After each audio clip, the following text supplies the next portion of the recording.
Yo, what's good, everybody? Welcome back to another episode of the Goldblooded podcast. I'm joined here today by Denver, and we want to start out by saying what's good. It's been a while. There's been a lot of things happening in the overall offseason. I want to quickly address KB, our gold-blooded brother right now. He's taking a break from all things gold-blooded just for now. Me and Denver are going to hold it down during the offseason for all the events. Make sure to tap into the YouTube and the Twitter for more updates with everything. And we appreciate you. But I think it's time to officially get into the latest episode of the podcast here. We saw DeMar DeRozan get traded. Finally. I believe the Bulls traded. They got Josh Giddey back. They let go of DeMar DeRozan without a first-round pick. Right? Like, there's no first-round pick they got? Sir. No, they got, I believe, 2 seconds and Chris Duarte in return for DeMar DeRozan. And Josh Giddey. Yeah. In return for Alex Caruso.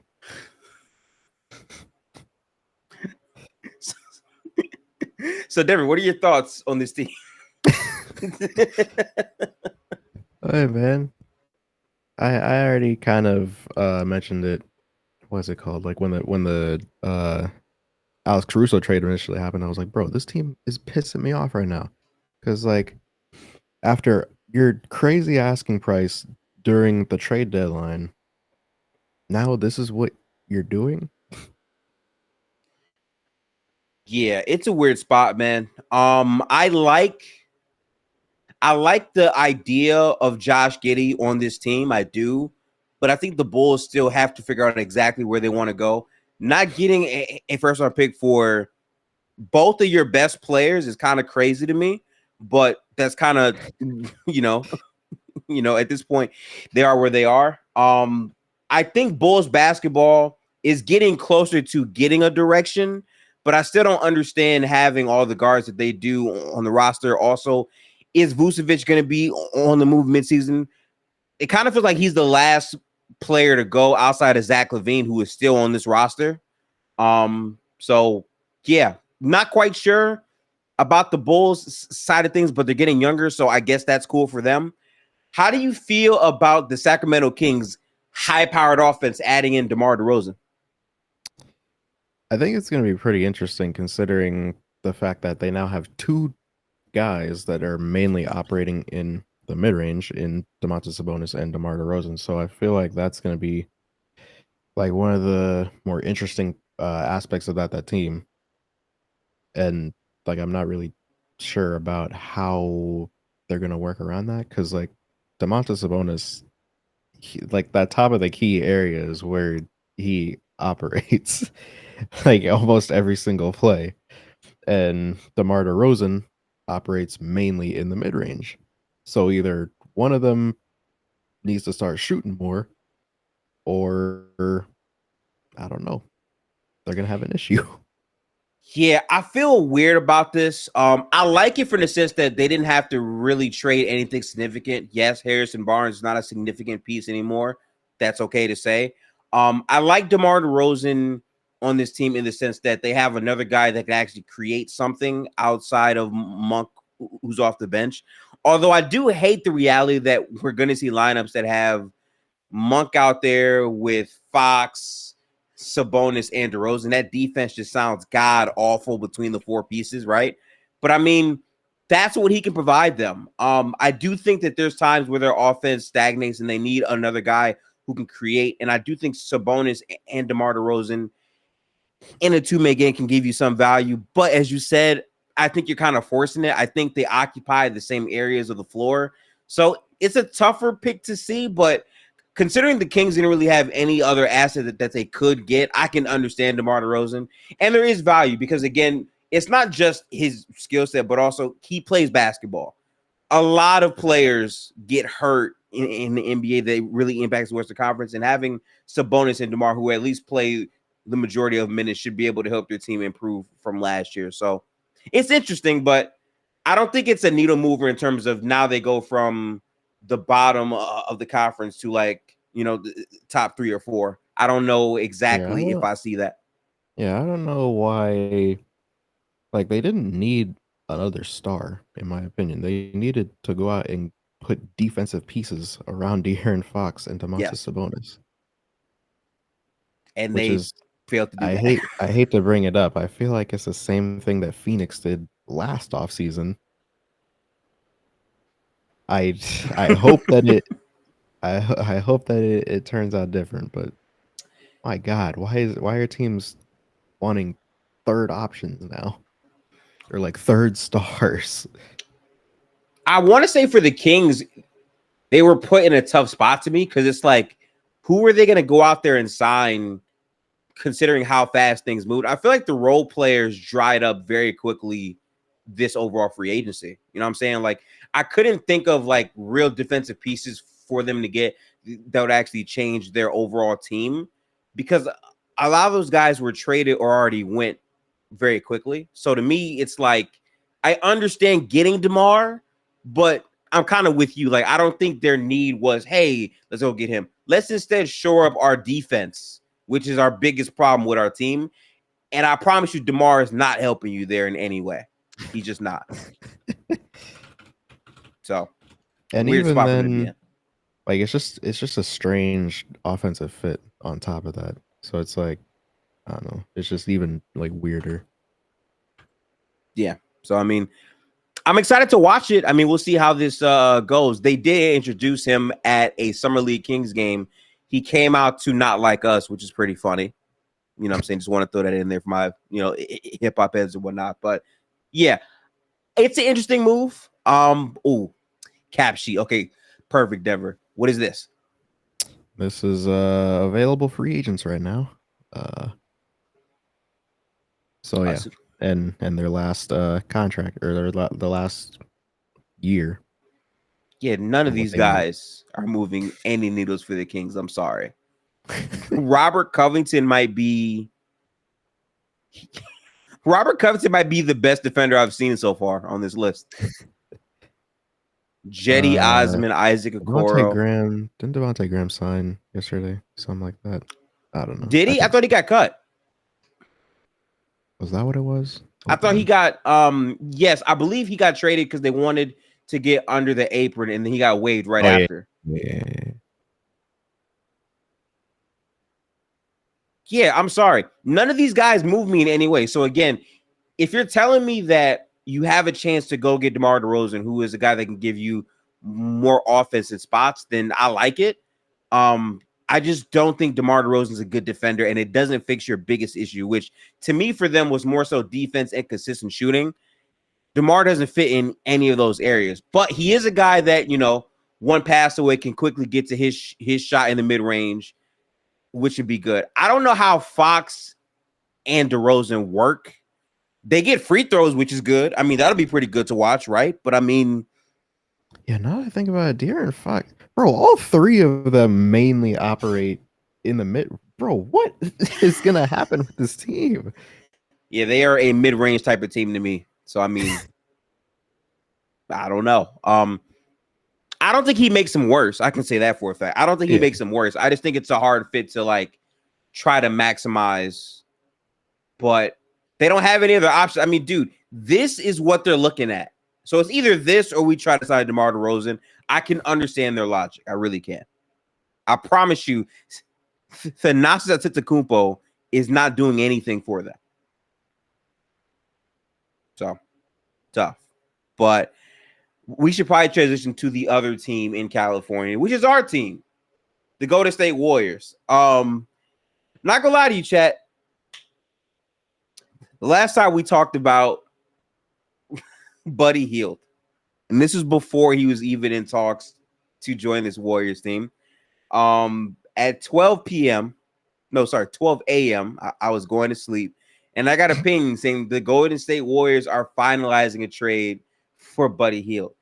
Not gonna lie, I crashed out immediately. Okay, a lot of time has passed. I've had time to compose myself, think calmly and rationally, and I'm still not moved at all. I think Buddy Hield is a cool bench piece, right? I mean, he got outplayed by Kyle Lowry, but factually speaking, Buddy Hield is one of the best shooters in the NBA. And I think on the Warriors, his role is going to be a lot more simplified. You come in, you shoot the ball, you spot up in the corners, and they're going to probably run sets for him that they did with Klay Thompson.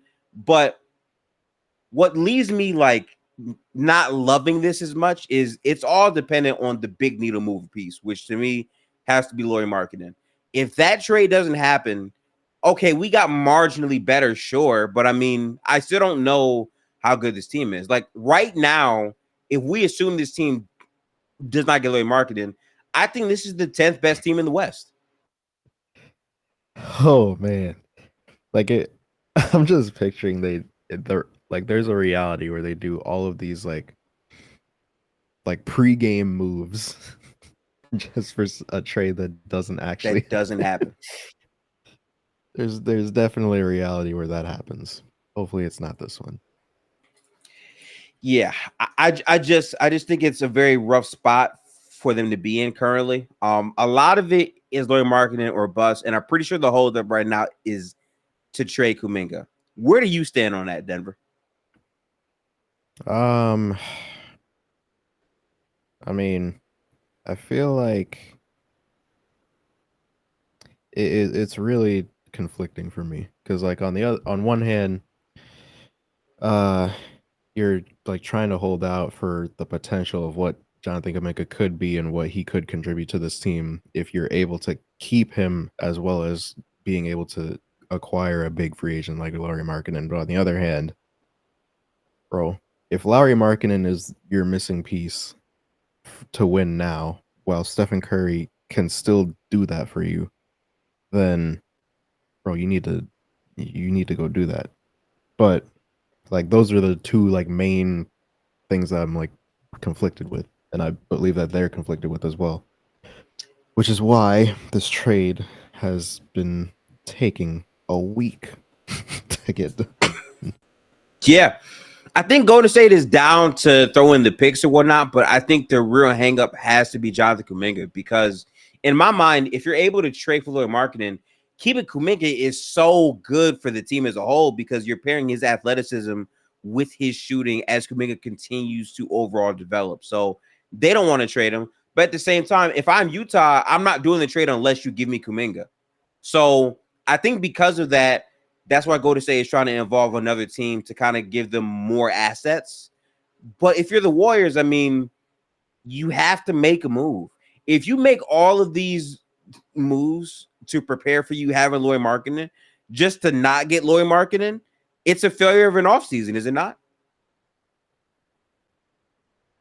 It definitely can be interpreted that way, especially considering, like, oh my god, because I feel like if you don't get him, you're going to be just stuck in the same spot that you were last season, where you have Steph and then a bunch of dudes that might be a second option one night, might be a non-factor another night, second option one night, third option the next. Like there's no consistency again. And so you're really like if you don't land Larry Markkanen, you're pretty much just praying that Jonathan Kuminga turns into Kawhi Leonard, which I mean that's not That's hard for him to take yeah. a leap that good to where he's good on both sides of the ball and can actually shoot the ball. That's a lot you're asking with that. I'll say this, Denver. I feel like the reason why the pressure on them is immense is beyond getting Lauri Markkanen. Look at what's available right now. If you don't get Lauri Markkanen, there is no other pivot move to me that would make sense. Now, the Zach LaVine stuff is there, but I'm operating not from what we want, Denver, but from what our team has done. If you say no to Zach LaVine when you could have traded Chris Paul straight up, according to what Chris Haynes said, and you said no, then to me, I don't believe you're willing to spin back now. I think I think they generally do not want Zach LaVine because of the contract, and they want to have overall flexibility. They don't want to be stuck in the repeaters tax. And ironically, getting Lauri Markkanen still would not put them over the second apron. So to me, it's like if I'm operating with that as their primary focus, that means if we don't get Lauri, they're not going to do another move that will put them in that situation. Like it's literally like the most optimal trade that they can actually do right Yeah. now. How much is Kyle Kuzma making? I believe he's making like 23 next season because he has a front loaded contract. I believe it's 23. I believe that's the right angle, but I'll double check here. He is making less as his contract goes on. Let me see. Yeah, 23 next year, 23.5, and then 24.1 or 21.4, and then 19.4. I mean, they could make a move there. I just don't know what they're trading to get Kuzma, though. Yeah. I feel like it would just be a repeat because they're going to say, hey, give us Jonathan Kuminga. And they're like, because can a third team help us out here? If it's possible, would you trade Andrew Wiggins for him?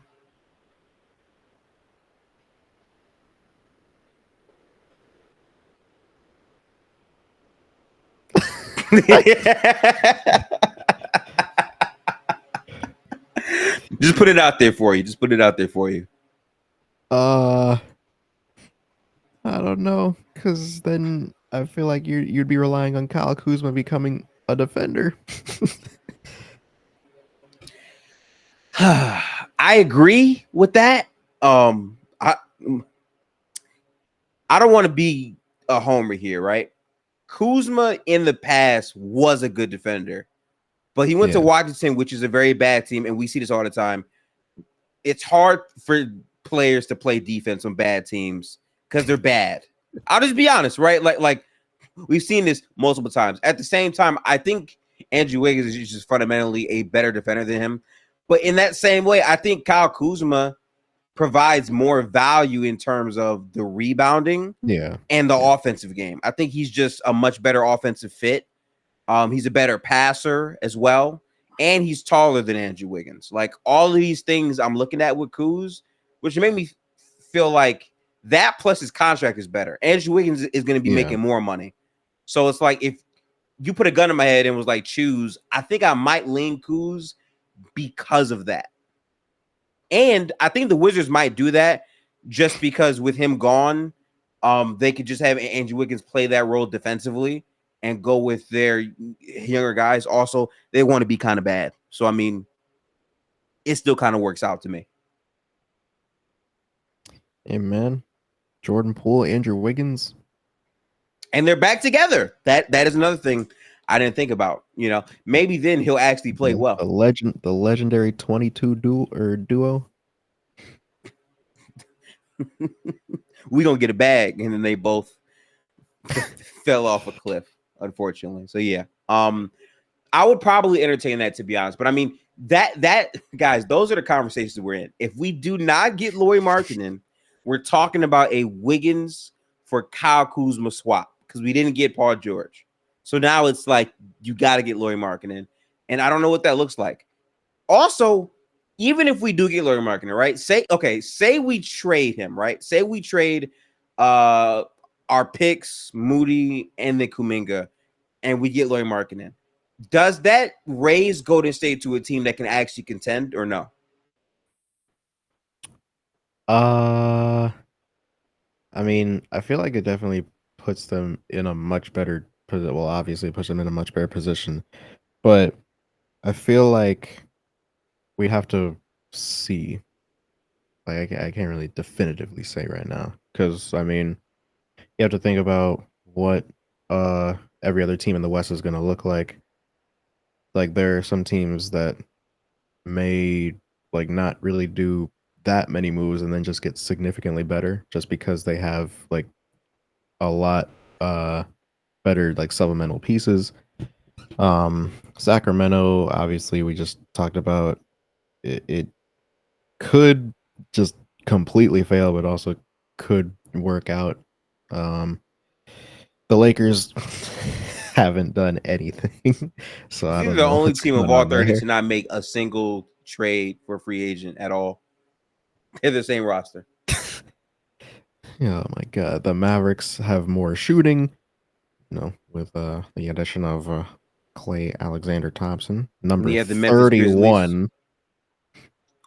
Yeah, weird number for Clay, right? 31? Like I didn't understand that, but cool. Oh man, but yeah, I feel like it depends on what every other team in the West looks like. Because I feel like the Warriors obviously would get better, um, but I mean, as we saw last year, we won 7 games, Yeah. and we're the 10 seed. So I mean, it's tough.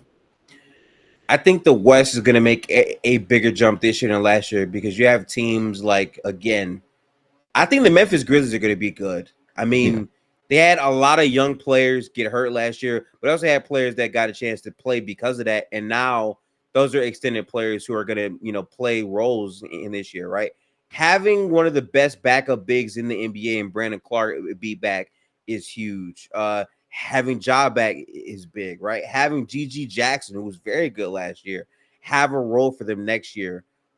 Zach Edey as a rebounder next to JJJ with the size. He's basically a cheaper version of what Steven Adams can do, even though he is a rookie player. I mean, these are things that they have going for them. And that's just one team. When you look at all the other teams, they've all made moves in some way to get better. If you're Golden State, your bench is better, sure, but you lost Klay Thompson. So the spacing on the roster is significantly questionable. Steph is going to be seeing similar, if not worse, defensive coverages this year, bro.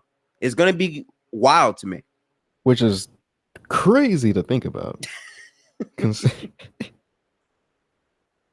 Oh wow, what?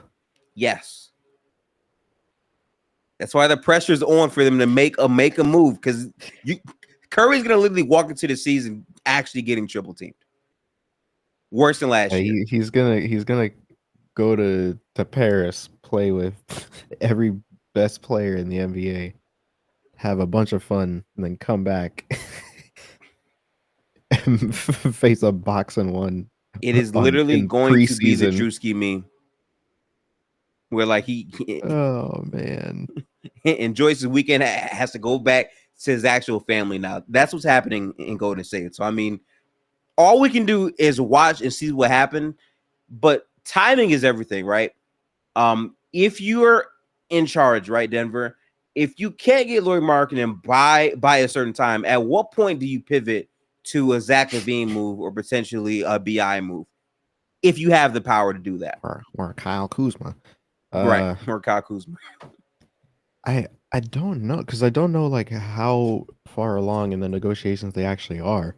Like there could be a chance that they're like very close, but they're still just like figuring out what exactly the pieces are gonna be. Right. But obviously, I feel like if it does like drag on like 2-3 weeks, a month, like then you probably need to start like examining other options at that point, like just as a plan B, just to kind of have that going for you. I don't know what I would do because they're in such a tough position because I really feel like he's the only player on the market right now that fits every aspect of what they want. A guy that can realistically be your secondary scoring option. He can play defense. He's one of the best shooters and off-ball players in the NBA. He has length and size. He's a front court player, and he's making $18 million on a deal that you can extend him to continually have a roster with sustained success for at least 2 or 3 seasons as the best player gets older. To me, that all makes sense. If you don't do that, you're relying on B Pods, Kuminga, Trace, all the young players to take Michael Jordan leaps to be a real contender. And, I don't like that. Me personally, though, like I don't want to trade Kuminga because I do believe Kuminga has potential to take that next leap. But at the end of the day, if that's what it takes, if you can keep at least B pods and one of the wings, I probably do that trade. You know, so I mean, yeah. Actually, where my head is on that. I think moving on to this, I have to ask you something. Okay, am I a hater? Because I have a question for you. Okay, cool. Is this hating? I don't think Denver's the top 4 team next year. I have them as like the 5th seed. What do you have ahead of them? I have OKC. I have the Timberwolves. I have the Grizzlies. And the 4th team that I have in there is I'm forgetting someone, but there was a 4th team. Real quick, let me look at the ESPN standings real fast to make sure that I'm not tripping here. Dallas. Yes. Dallas is the team that I have the biggest question mark on because Denver, to me, just in terms of how they're currently constructed, they lost KCP. They signed Dario Saric. Now, guys, I want you to keep this in mind. Oh my God. We saw Dario Saric, right? Good offensive player. I'm not hating, right? Good, right? Good offensive player. Dario Saric on the Nuggets means he's either with Jokic or he's with DeAndre Jordan as a 4-man. Oh, wow. Bro, Aaron Gordon is going to be pissed next He got to carry. Oh, whoa. So, like, I'm not trying to hate, but I'm just looking at all of those other teams, right? Those teams are younger than Denver. They have more size overall than Denver. They have more depth. And a lot of those teams also have similar, if not better, shooting. To me, those are all ingredients to be a higher seeded team in the regular season. Now, am I saying that all these teams by far would beat Denver? Not all of them, but a lot of these teams I do feel like could beat Denver. So in terms of a regular season thing, I think Denver might not be as good of a team in the regular season based on how they are now. Granted, they have young players that they want to be good. Like, it's a chance that maybe Christian Brown could be good. It's a chance that Julian Strawther can be good. But if I'm comparing them to a team like, I don't know, OKC, I like OKC way better than them, wins-wise. Yeah. Oh my God, they really. I still can't get over it. It's been like 2 weeks. Yeah, I still can't get over the fact that they swapped Josh Giddey with Alex Caruso. That's one of the craziest shits. And then, like, after already being the 1 seed last season, and then they get one of the best backup bigs in the league in Isaiah Hartenstein. Oh my God. That's why. Yeah, but see, that's why OKC for me is probably the 1 seed for me. Bro, they won 65 games. Yeah. Then you have Minnesota, who is going into year 3 of Gobert. They had a great season last year. Cat got hurt towards the end of the season. They still could have been the 1 seed with, good moves all during the draft. Then you have the Grizzlies, who are a team with a lot of good young players who last we saw their big 3 got them as a top 3 seed in the Western Conference. All of those teams being better, I think, regular season seeding wise than Denver to me. I don't think that's a hot take. It sounds crazy because Jokic is the best player in basketball, and I agree with that. Yeah, but then when you considered what roster moves they made, it's not really that.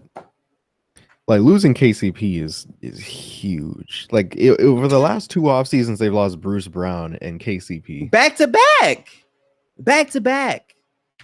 And this is a team that is already struggling with perimeter shooting as is. You lose one, right? Your second best perimeter shooter and your second best defender on the roster in 1 move.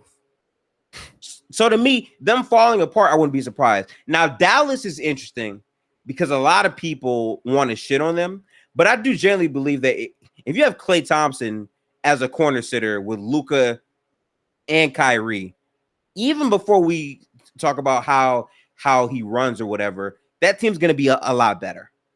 So them being better than them as well wouldn't really surprise me. Yeah, because Klay Thompson is still a valuable piece in the NBA. You know, contrary to popular belief, you know who you are. You know what I'm saying? So yeah, like, I mean, I want to see how Denver responds again. They might sign Russell Westbrook. That might happen, which is another player that can't shoot. Like, it's just a common theme I'm pointing out here, Denver. All of their additions are one-way players. Bro, Dario can shoot.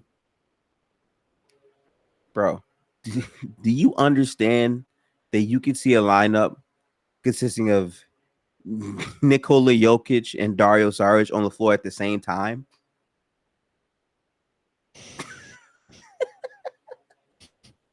I'm just pointing something out. God, bro, if Embiid sees that lineup, oh my God. It's just feast. It's just feast lineup. You know, so that's just something I wanted to overall get your thoughts about. Let me know in the comments if you think I'm being too hard on Denver, or if you still have Denver being a top 2 team in the West. Me personally, I don't, but we'll see what they do. We'll see what they can do. Is there anything else you wanted to specifically address in the Western Conference before we move on to the East?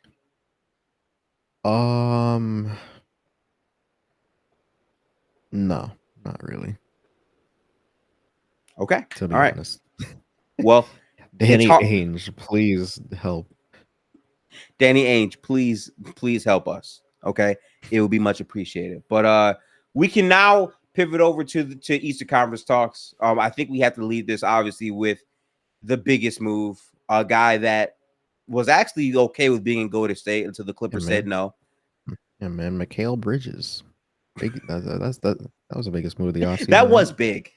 That was big, but no. We're gonna start this with Paul George going to the Philadelphia 76ers, a team that has not been to a conference finals since 2001. Is where, yeah.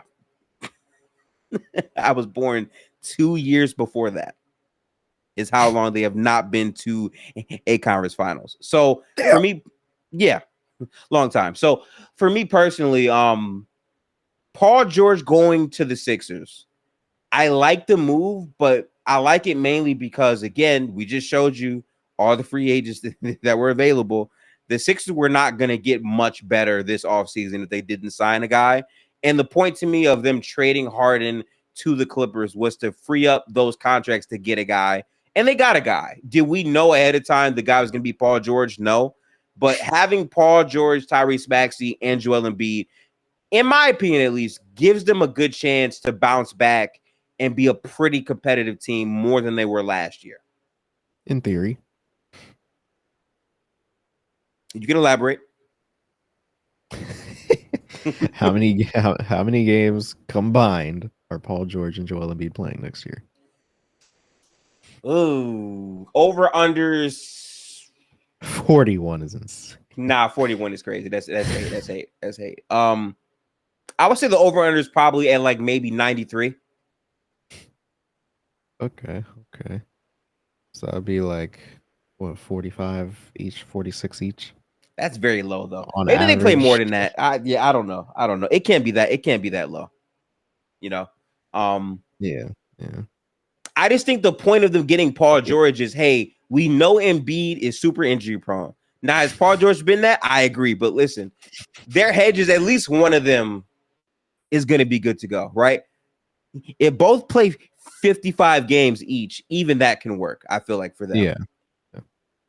The question is, are they going to go away from what their offense is? Because as much as I like the idea of what Paul George could be, I still feel like their best set is Joel Embiid with Tyrese Maxey, and they should not go too far away from that. Paul George is just their wing guy who can shoot threes and be a release valve if that set isn't having a ton of, power and success, in my opinion, Denver. My bad. I'm looking at Paul George's games played the last 5 years. How do they look? He played 74 last year, 56 the year before, 31, 54, 48.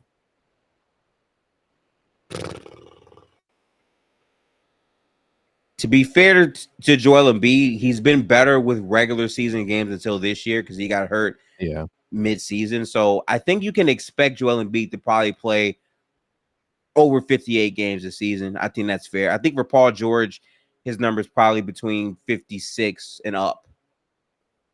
And I mean, again, if you get both of those guys playing Oh near my that range, I God. think you're pretty good. Wait, has Joel Embiid played more games over the last 5 years than Paul George? Yes, yes. Oh, wow. I did not know that. Yeah. Yeah, 'cause he played 51, 51, 68, 66, and then 39 last year. The problem with this trade, though, for me is why you needed to do it, because to me, there was no other way to really get this team in a great position based off who was available. The problem is not how you fare in the regular season. I think this team at least will be a Playoff non-playing P. team. Well, that, but also can Embiid stay healthy beyond the first round? Ah, He's never done that in his career. Every second round he's been in, he has not been healthy. And to me, that yeah, really, and even if he's playing, he's dealing with something. yes. It's like, can you get the best version of himself in the playoffs? And we don't have the answer to that. We kind of just have to see where that goes. But I will say, Denver, if you look at the Eastern Conference, I mean, their best competition is the Celtics and the Knicks. Like, I actually think they could beat the Pacers. I don't know what the hell the Bucks are doing. I'll let you have that because I don't know. I don't know what the Bucks are doing. They're trying to trade Brook Lopez, their best big defender, for a first round pick. I don't know. Oh man. Bro, trading for first round picks when you're still trying to contend. Oh, whoa. Like I think we talked about this. I don't know if we talked about this last pod, but I was basically saying like, bro, you trade away Drew Holiday one off season, your best perimeter defender by far, Mm-hmm. and then you trade away, are you trying to trade away Brook Lopez, your best backline defender? Well, you still have Giannis, but basically your best big defender who is still providing offense in the form of shooting. Yep. And that's What? it. Yeah. So but see, this is my thing because Giannis is like a top 5 player. I agree with that, right? But I think when you look at the roster, the funny part about the Bucks And your last year is and Dame was your more main comfortable with Brook Lopez as his screener. He was a much better screener than Giannis. So you're trading away your best backline defender to pair with Giannis and the best screener for Dame in one trade. Yep.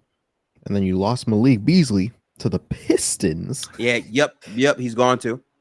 So you lose a great shooter on top of that.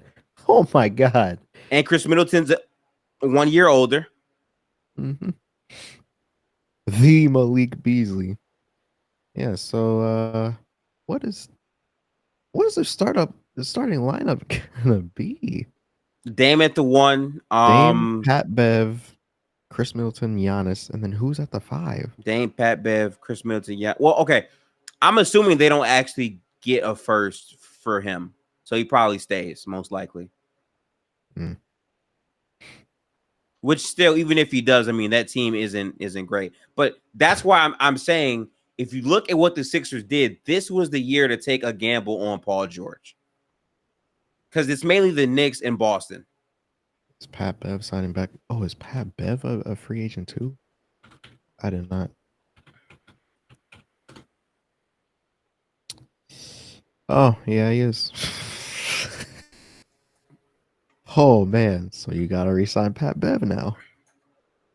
which I don't think will be too hard to do. Yeah, it's not hard, but it's like, bro, you gotta do Like you that. got to do it though. Yeah, like there's nothing else they have.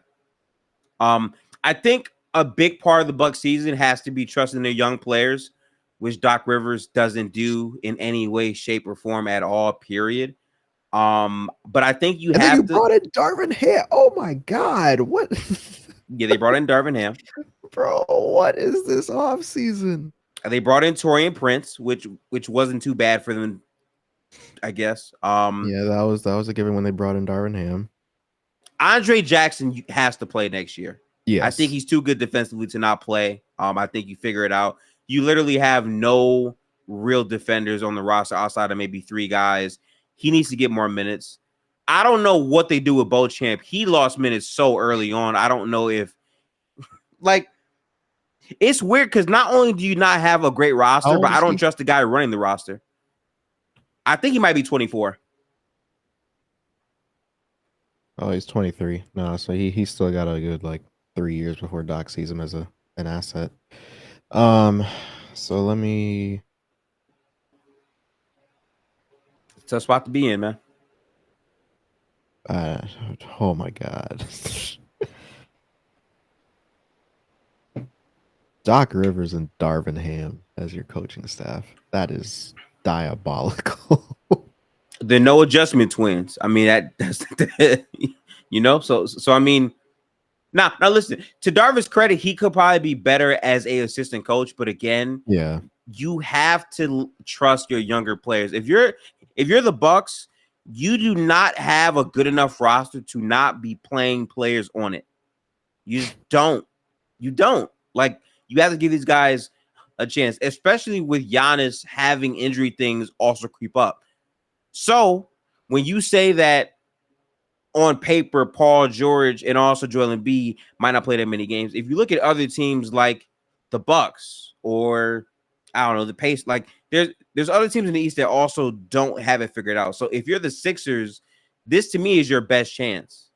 And that kind of brings us to another team that probably has I guess maybe same chance as them in the Knicks, who made a blockbuster trade where they traded 7 first-round picks for a role player. Mikal Bridges is on the roster now with Randall, with OG Anunoby, which, by the way, with 5 other Villanova guys, but that's besides the point.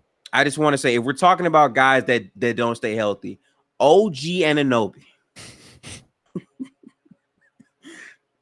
underneath Tom Thibodeau next year. I mean, listen, I like the Knicks team, I do, but that's a bit rough to me, Denver. I don't know.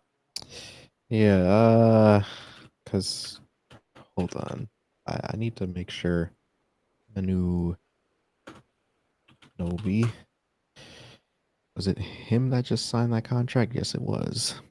5 years, 212 for OG Anunoby. Yep. Oh man, I'm not saying that like from like a place of hate or anything like that. No, it may have sounded like that, but it's just the value that you're getting in return for that. Like we just said, bro, the games that he's gonna play. Yeah. And even then, is he worth that? I don't think so. And I say that because I think OG is one of the best wing defenders. I think the reason he's getting paid that much is because they're pairing him with Mikal, which having both of those guys be there is very dangerous. But again, the health concerns with OG, how limited his overall offensive game really is, because in reality, he's a play finisher type of guy. Yeah. He's not some overly crazy passer. He's a good defender, but that's what he is. And you're paying him $212 million. You know, but that's what it costs, right? Like $48 million player option on the end of it. Yeah. And who knows, by 2029 that may not even seem that crazy, but who knows? Yeah. I think right now the market's crazy. It won't seem crazy in 2029 with the contracts the dudes are about to get in the next 2 seasons with the new TV money. Yeah. So like I like their team, Denver, right? I do. But I do think losing Hardenstein is pretty big. I think only having Mitchell Robinson as your 5 is pretty big, unless they're able to re-sign Precious. I think that'd be pretty solid for them. You know, if they could do that. But where do you have the Knicks in the Eastern Conference in terms of being real contenders? I mean, I think they're obviously up there. You obviously have to consider the Sixers, the Celtics, obviously. Other than that, there's really not that many teams that I expect to be like towards the top of the conference. Like it's Yeah. really crazy. Like I'm going like through the list in my head. I'm like Miami, Charlotte, obviously not.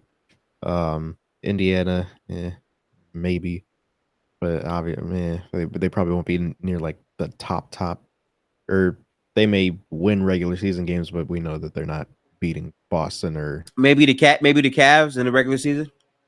maybe, yeah. Um, yeah, there's really not even that.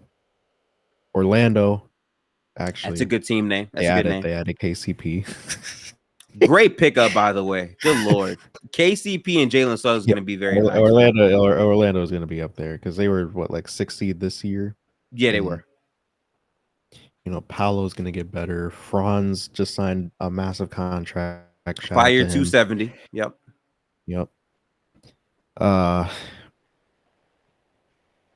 Yeah, Orlando's going to be up there, but other than like the Celtics, Orlando, the Sixers, there's really not that many teams that they have to worry about, I feel like. So that like, leads top 4 us is probably going to be them. So in that top 4, outside of the Celtics, if you had to pick one team, who would take the East after Boston?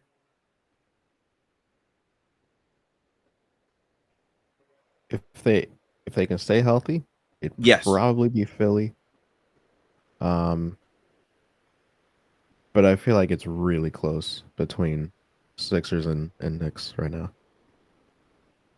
Which puts the Bucks comfortably at 4. Is my point, right?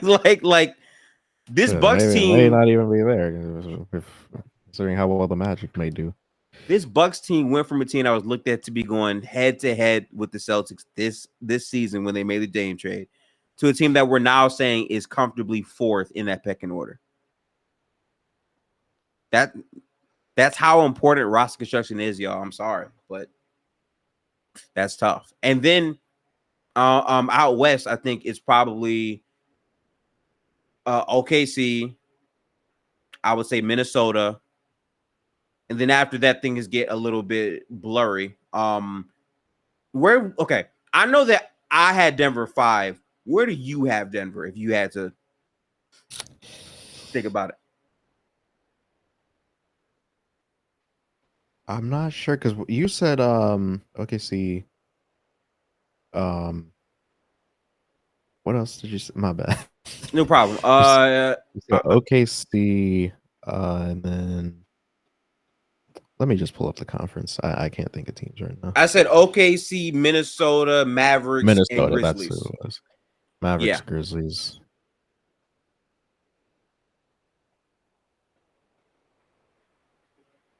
I might give them the benefit of the doubt, put them over Memphis, but yeah, that's tough.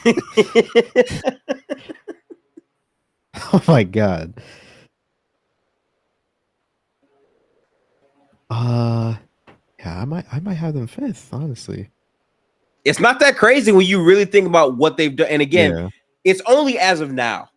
Could some swing thing happen? Maybe. I kind of doubt it at this point. But if you're just evaluating this roster as what it is, this is not the same roster that won a title. They lost Bruce Brown and KCP. Both of them. Like, that makes you a worse basketball team to me. But and added Dario Saric. So defensively. So, like, I know the Mavericks went to the finals, but do you think the Mavericks are the favorites to take the West, or do you think that is another team? It's OKC, with all due respect. Okay. I can agree. I can agree with that. I feel like if it's not Like OKC, I think it's the Wolves. yeah, yeah. Like they lost, they lost this season on PJ Washington just turning into Kawhi Leonard, essentially. Like he literally he had his Caleb Martin series, He shot which 48% from 3 on 8 attempts. I'll never forget which that stat. shout out fire in the chat. Caleb Martin. Let me see. Yeah, so he shot 29% from 3 with Dallas in the regular season. Wait, no. 31%, my bad. Yeah. 31% from 3 in the regular season with Dallas. He shot in the Clipper series, shot 31%. And then all of a sudden against OKC, this dude shoots 47% from 3 on 8 attempts a I game. I told you it's in my head because I could not believe that stat because OKC let him take corner threes and they didn't He care. had 3 20-point games the entire playoffs, and all 3 of them were against OKC back to back to back. Yeah, he dropped 29, 27 in one of those games. 29, 27, 21. Mm-hmm. Back to back games. Yeah, so like I would say because of that, Denver. My question is, who's the better team between the Wolves and the Mavericks? Because I generally think the Mavericks adding Klay Thompson is a very big Yeah. pickup, and more importantly, Najee Marshall for the Mavs is a Yeah. humongous pickup, dude. Like it's really interesting considering because Minnesota hasn't really done that much, at least that I can't remember right now. And bro, like Dallas is just that's a bad matchup for them. That might be their worst matchup in That's a bad matchup for them in the West. Yeah, in the sure. West. And now they added Klay Thompson and Najee Marshall. So it's like I don't know, man. I don't think that Minnesota is really going to be able to deal with them still. I mean, but that's why I think the seeding matters so much, though, because Yeah. if the if the Wolves can stay away from the Mavericks in the bracket, and then OKC winds up having to play them again, I mean, they got a chance then. You know, and me personally, Denver, I think they still have a chance to beat the Mavericks. It's just they need to really shore up their offensive issues by really implementing counters to their system a bit more. I don't think they did enough of that during the season. Like they only their issue was that they only have like a very limited amount of players that can actually create. It's really only Mike Conley and Ant. Yep. And that's really it in terms of creators. Who's winning the in-season tournament? Oh, good Lord, man. 24% from the corner in nah, that's an insane stat. 24%? Bro, 24. I was actually pissed because I was like actually pulling for OKC. And then PJ Washington just did that. Yeah, because they actually played good defense on Luka and Kyrie. Yeah. For that series, but PJ gave you 27. They played great defense. Oh man, they played great defense. Shea's shot making is just incredible to see.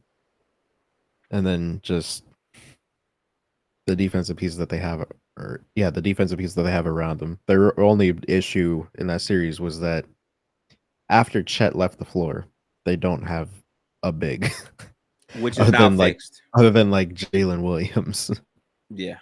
And then now they have Isaiah Hartenstein coming off the bench.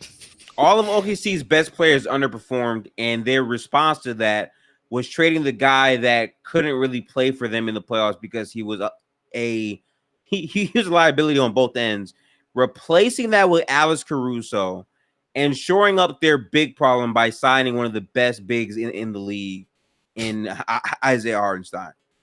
That's why, for me, that's probably the 1 seed this year. But Devin Carter is expected to undergo left shoulder surgery next week. oh, he's hurt? Oh, wow. That's tough. I have another team, Denver, that is very, very, very confusing. Are you ready for the team? The New Orleans Pelicans, who traded for DeJounte Murray, still have not traded Brandon Ingram. Traded all of their front court for DeJounte Murray. I mean, not all of their front court, obviously, but how good are they? Because I'm starting to feel like they're not going to trade Brandon Ingram. I think they're dead ass going to try to keep all three. I think it's an interesting experiment that they're going to try, having DeJounte run point guard as opposed to CJ McCollum.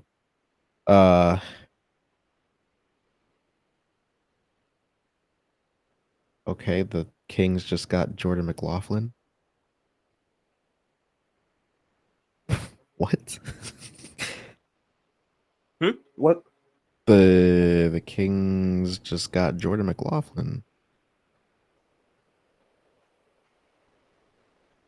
Congratulations to the Kings. I don't. Yeah, my bad. So I forgot what I said. That completely derailed my entire. Yeah. I think it's interesting having DeJounte run point guard as opposed to CJ McCollum, having CJ flourish in what I feel like is the more natural role for him, being the two guard rather than a point guard. Yeah. But then again, you lost Larry Nance Jr., which was, I think, is going to be a big loss for them in terms of like front court depth. But obviously, you still have Zion, still have Brandon Ingram. It's definitely an interesting. It's definitely interesting. Who else did they trade? Because they traded a wing that I can't think of right now. They traded their young guard and just all over the place. It wasn't Kira Lewis. He was a defensive player. I know exactly who he is, but I forget his name for some reason. He couldn't shoot, but he showed promise of being a good passer. Was it what was his name? Dyson Daniels. That's who. Dyson Daniels. Yes, him. Yeah, him. So now he's gone, and they don't really have a big. I'm kind of scared that they might go small and just have Herb and Trey start still, which is insane to me. I don't know if I would do that, but they don't have a big. Yeah, it's definitely going to be interesting to see, because I mean they're basically all wings. All of them. So like, I don't know if this is a top 8 team in the West. I want to say off of the talent, you put it up there. Top 8. What? You know his top 8? That might be pushing it. I'm not gonna lie. Okay, where would you put him right now then? If you had to guess. I think maybe around that 8. I think maybe around that like 6 or 7 spot for me personally. Okay. Because like, are you gonna bet on 37-year-old KD and Bradley Beal? Yeah, I don't know how to rate the Suns. Part of me feels like the Suns are going to be better this year during the regular season, but they're still going to have the same. They're going to have the same ceiling to me.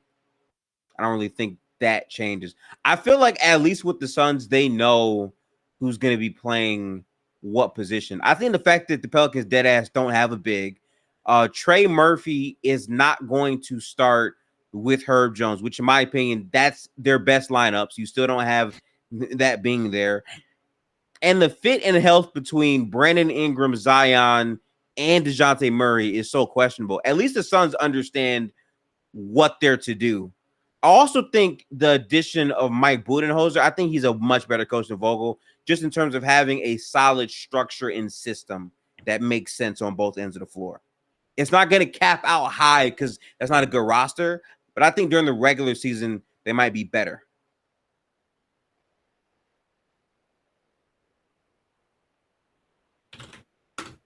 I just don't know. No, I was saying I could definitely see that. So let's see. You got the Nuggets. We already established like what we think the top four are going to be. The Nuggets, the Timberwolves. Well, top five, I guess you could say. Nuggets, T-Wolves, Thunder, Mavericks, Grizzlies, and the rest of the conference is just Golden in State, shambles. Yeah, Clippers, Lakers, Suns, Kings, Jazz. Yeah, it's actually that 5 through that 6 through 10 is actually going to be very interesting. I wonder where the Clippers fall in that. Yeah, because that's cool. If Kawhi's hurt, they're finished. The Clippers could definitely find themselves amongst them. The Kings, like we said before, the Lakers could find something, although if they just come into next season with the same roster I think the Rockets are also here too. Like I don't know where to put the Rockets either, but I do think a lot of their players could just be better. I mean, it depends on what Jalen Green you're getting, in my opinion. Well, that, but also Amin Thompson. I mean, he was playing very well. Yeah. San Antonio might win some games. Yo, listen, Chris Paul to Wemby. Like I like that a lot. I can't rule out the chance that this is the year where he takes the leap to being a top 15 player. And it's like if that happens, they will be a much better team. Like, I still don't think they're going to win a lot though. There genuinely might only be two like bad teams in the West next season: the Blazers and Utah. Yeah, that's it. And I think, and that's it. That is crazy. I still think the Spurs are going to try to lose games though, because this is a generational draft. So I would still say they're going to be a bottom figure. I just think the Rockets are going to be a lot closer in this conversation. I just don't know where to put them yet. Hey man, they're gonna waste the last Chris Paul season, man. Yes, they will, and he'll be perfectly fine with it because he will get his assists up this season. It's gonna be wild. So yeah, that is like fuck it. I'm going for the assist record. Yeah, I don't see why not. Age 40. You know how easy it is that he's just gonna throw him high passes every time, and he's just gonna score. And he places the ball perfectly for him, which is something that his teammates struggled with the entire season. And somehow. I think he's going to be a good influence for like the young guys too. I just think he's a great fit for that team. And he's going to, oh my God, and he's going to teach everybody else where to throw it and how to pause and how to pass. And just how to like just see the floor generally. That point guard that they just drafted, he's going to be benefiting a lot under the mentorship of Chris Paul. Yeah. Man, that was a genius move, bro. It's a perfect way to get better, but not to where you have to win a lot of games, but just learn how to build the blueprint for winning in the future. I think that's perfect for them. Like being mentored by Chris Paul and Greg Popovich. Chris Paul is literally an extension of whatever Greg is going to tell them. Same thing to me. Now, given they had Greg Popovich last season, and they couldn't find Wemby on half the possessions. So I mean, it is a little bit shaky, but Chris Paul is an on-court coach, so that fits pretty well for them, you know. Yeah. Does he start or does he come off the bench? I think Chris Paul goes. Okay, who would start over him at the point? Are we saying so on? Because I'm not saying so on. No way in hell am I saying so on over Chris Paul at the point guard spot. I don't know, man. I think I think he might start. Um, I'm just thinking like, imagine like, what was that? Imagine like Pelicans Rondo Yeah. with Wemby. Oh my God, that man would have 25 assists every single game. And here's how I make it even Like crazier, right?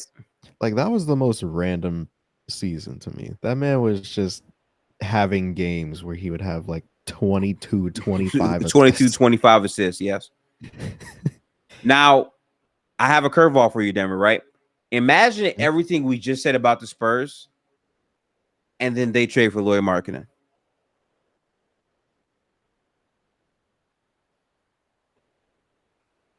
Why would you have to why would you have to tell me that? They're in talks. I just they need to get your opinions on how good they would be if they sign Lauri Markkanen.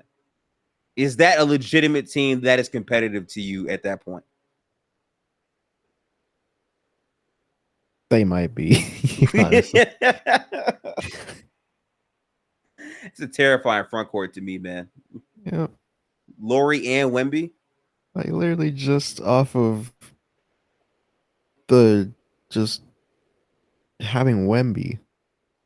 Like obviously, like I feel like adding Lowry Markkanen to like a roster like that wouldn't be that crazy, but then you consider the fact that Wemby is on the team.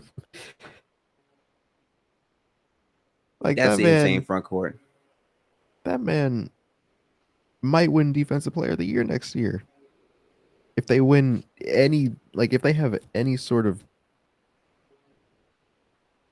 might. I say that because like we don't know where they're gonna finish. You're not going to win But, it if your defense isn't top 5.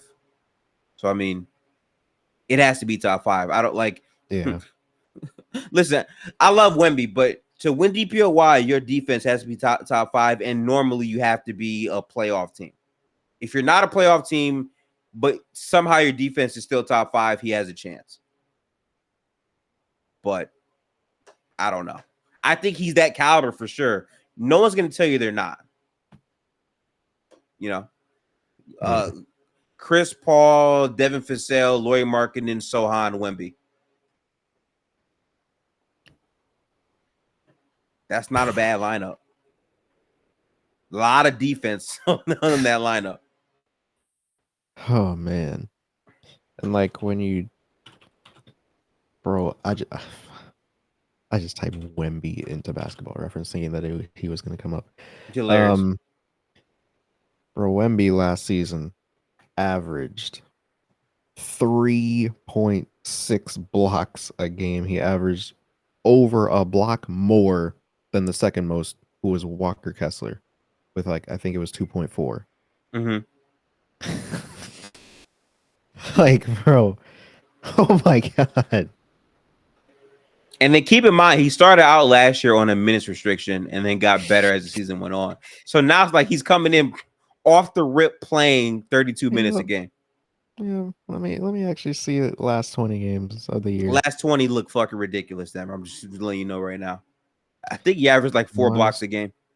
Last 20 games, he averaged 24 points, 12 rebounds, 5 assists, 1 steal, 4.5 blocks. Yeah, 4.5 blocks. Yep.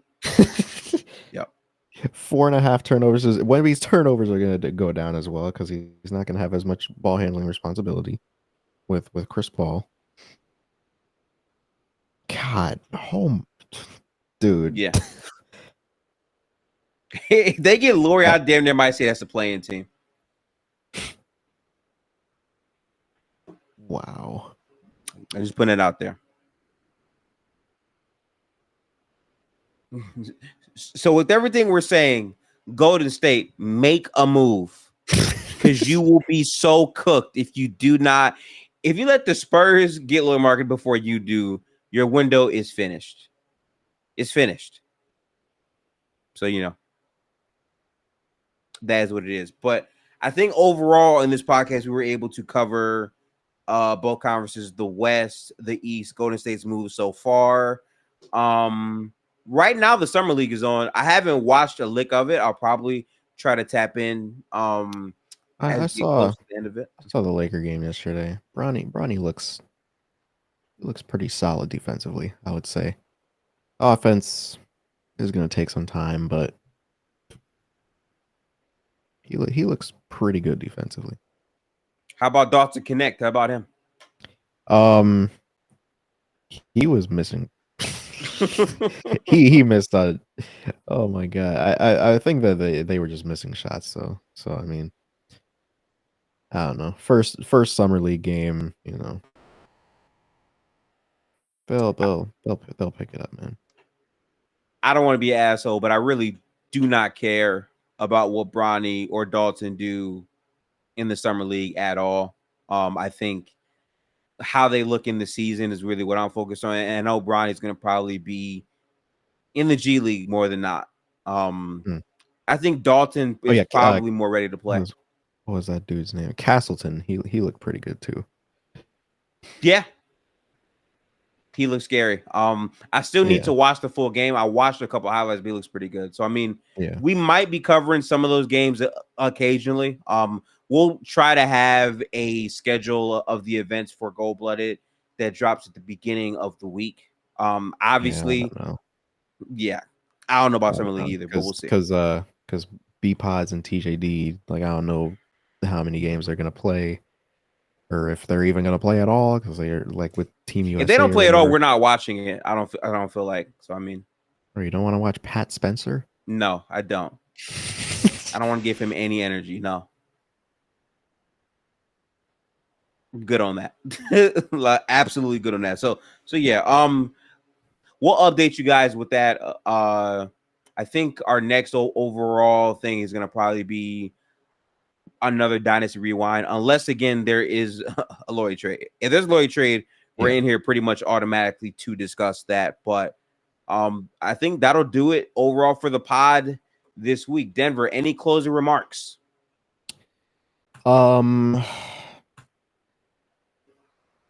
Not really.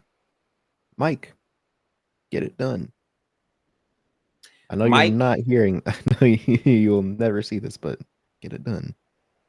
Mike, I don't care if you can or cannot hear this. Mentally, get it done. Because if I have to go into this season seeing lineups with Draymond and Kyle Anderson with no Lauri Markkanen on the floor, and then Kerr is also going to try to play Looney, it's going to be hard. So please get something done. But we'll catch you guys in the next event. Again, make sure to follow Goldblooded on Twitter. If you're watching us on YouTube, appreciate you. Like, comment, and subscribe. Let us know what you think about the moves that this team is making. And we'll catch you guys in the next pod for Goldblooded. So peace out. Y'all have a good one.